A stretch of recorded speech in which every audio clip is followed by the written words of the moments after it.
हमारा आज हम चैप्टर स्टार्ट करेंगे फ्लूइड डायनामिक।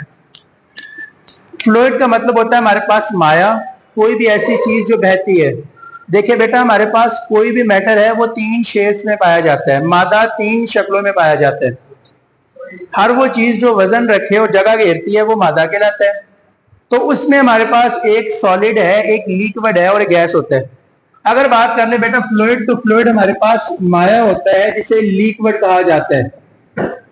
डायनामिक का मतलब है कि उसकी फ्लो, उसका बहाव, एक लिक्विड किस तरह बहाव दे सकता है, हम उसके बारे में इस चैप्टर में डिस्कस करेंगे।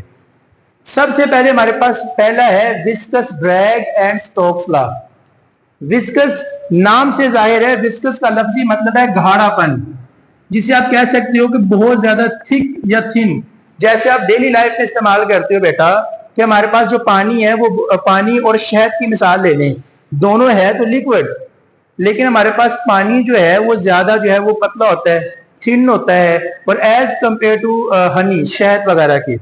हम डिस्कस करेंगे विस्कस ड्रैग क्या होता है और स्टोक्स लॉ। अगर यहाँ पे बात की जाए बेटा, जितना भी हमारे पास लिक्विड होता है वो किसी भी फॉर्म में हो, अगर वो जितना मर्जी गाढ़ा या पतला है, वो हमेशा लेयर्स की फॉर्म में एग्जिस्ट करता है। लेयर का मतलब है डिफरेंट तहों की फॉर्म में एग्जिस्ट करता है। अगर उसमें कोई भी इंग्रेडिएंट्स ऐड कर दिया जाए, जैसे मिसाल देते हैं कि आप कुकिंग करते हैं, कुकिंग में हमारे पास कोई भी शोरबे वाला सालन है ना, तो आपने देखा होगा भारी जो है वो नीचे गिर जाता है और उसके बाद हल्का हल्का और ऑयल सबसे ऊपर फ्लोट कर रहा होता है। अगर हम इसको अंधेरते हैं तो आप देखेंगे सबसे पहले ऊपर वाला ऑयल गिरता है। अगर हम उसको शेक नहीं करते, हिलाते नहीं है, तो सबसे पहले इसके ऊपर से लिक्विड गिरेगा, पतली तय गिरेगी, फिर गाढ़ा गाढ़ा गाढ़ा और सबसे गाढ़ा नीचे बैठ जाएगा। बिल्कुल इसी तरह बेटा जो लिक्विड है वो लेयर की फॉर्म में पाया जाता है, और सबसे ऊपर वाली लेयर पे फोर्स कम होती है, लेस फोर्स होती है, इसमें ज्यादा होती है, इसमें और ज्यादा, और सबसे ज्यादा फोर्स नीचे वाले हिस्से पे होती है। आपने देखा होगा हमारे पोहे पैमा ये कहा जाता है कि जो समंदर की गहराई में मूव नहीं कर सकते, हमारे पास जितने भी समंदर में डाइवर्स होते हैं, सॉरी, वो इस वजह से मूव नहीं कर पाते क्योंकि नीचे प्रेशर बहुत ज्यादा पानी का, ऊपर पानी हल्का इसलिए है कि लेयर है, कम लेयर है। जैसे जैसे लेयर में इजाफा होता जाएगा उतना गाढ़ापन, उतना विस्कोसिटी जो है वो इंक्रीज करती जाएगी। तो हम सिंपल ये कह सकते हैं विस्कस का मतलब क्या हुआ, गाढ़ापन। चलें जी, अगर हम यहाँ पे बात करते हैं, अब याद आपने ये रखना है कि हमारे पास विस्कस ड्रैग, ड्रैग का मतलब अपोजिट फोर्स, मुजामती फोर्स।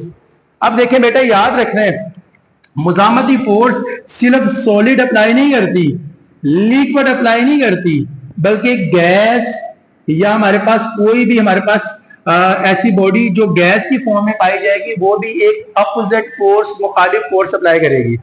जैसे कि आप गाड़ी पे बैठे हैं और गाड़ी बड़ी स्पीडों से चल रही है और अचानक अगर आप हाथ बाहर निकालते हैं, you can feel that opposite force, you can feel the drag force, you can feel the opposite force. That opposite force, ये ड्रैग या मुखालिफ फोर्स जो है, रेजिस्टिव फोर्स जो है, इसको विस्कस ड्रैग कहा जाएगा। गाढ़ेपन की मुखालिफ फोर्स, ऐसी फोर्स जो किसी गाढ़े लिक्विड से हम पे अप्लाई होगी, वो विस्कस ड्रैग कहलाएगी। क्लियर हुआ बेटा आपको?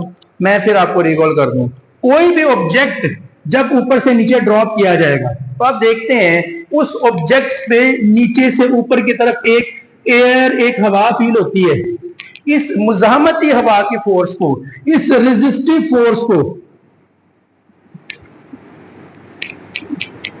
विस्कस ड्रैग फोर्स कहा जाता है। या फिर बेटा हमारे पास, आप किसी कार में मूव करते हैं, आप बाइक चला रहे हैं, आप पे एक अपोजिट फोर्स लगेगी। ये मुखालिफ फोर्स जो आप पे गाढ़ेपन की लग रही है, हवा की लग रही है, हवा के पार्टिकल की अप्लाई हो रही है, ये विस्कस ड्रैग कहलाएगा। अब इसको डिफाइन करने के लिए हमारे पास एक लॉ है जिसे स्टोक्स लॉ कहा जाता है। अब स्टोक्स लॉ में क्या कहते हैं? स्टोक्स लॉ में कहता है, उसका एक सिंपल फॉर्मूला है, स्टोक लॉ को बयान करता है, F इज इक्वल टू हमारे पास पाई आर वी और 6 और वैल्यू है, देख लेते हैं, और ईटा इसका कांस्टेंट है बेटा। बस यहां देखिएगा, हमने देखा होगा जब ऊपर से ड्रॉप आता है, पानी का कतरा नीचे आता है, तो एक खास शेप रख के नीचे आता है। मेन पानी एक फैल के नहीं आएगा, वो ड्रॉप्स की फॉर्म में, जैसे रेन हो रही है ना बेटा, वो आती है ड्रॉप्स की फॉर्म में, कतरों की फॉर्म में। उसकी वजह, उसकी वजूहात इस तरह से है बेटा कि जब कोई भी पानी ऊपर से नीचे की तरफ या कोई भी चीज अपवर्ड से नीचे की तरफ आएगी तो उस पर एक मुखालिफ फोर्स अप्लाई होती है। अब मुखालिफ फोर्स जो है वो इस बॉडी के साइज पे डिपेंड करती है। सबसे पहले वो फोर्स डायरेक्टली प्रोपोर्शनल होगी इसके रेडियस के, जितना इसका साइज होगा उस लिहाज से इस पे फोर्स अप्लाई होगी। सेकंड, ये डिपेंड होगी इसकी स्पीड पे। मैं ये कह सकता हूं जितनी ज्यादा स्पीड होगी उतनी मुज़ाहमती फोर्स ज्यादा होगी। अगर आप गाड़ी की रेस बढ़ाते जा रहे हैं और आपका हाथ बाहर है तो आप पे उतनी ज्यादा मुज़ाहमती फोर्स अप्लाई होगी। और थर्ड हमारे पास है इसका डायरेक्टली प्रोपोर्शनल का साइन, जिसे ईटा कहा जाता है। ये ईटा डिपेंड करता है हमारे पास लिक्विड किस तरह का है, आपका माहौल किस तरह का है जो आप पे फोर्स अप्लाई कर रहे हैं। मैं एग्जांपल आपको देता हूं, एज एग्जांपल, मिसाल के तौर पर आप रनिंग कर रहे हैं, एक ग्राउंड पे रनिंग कर रहे हैं, सेकंड आप रनिंग कर रहे हैं लिक्विड, पानी खड़ा है रोड के ऊपर थोड़ा सा, और पहली कंडीशन में कोई पानी खड़ा नहीं है, तो मुझे बताएं यहां पे आसानी से रनिंग होगी कि यहां पे?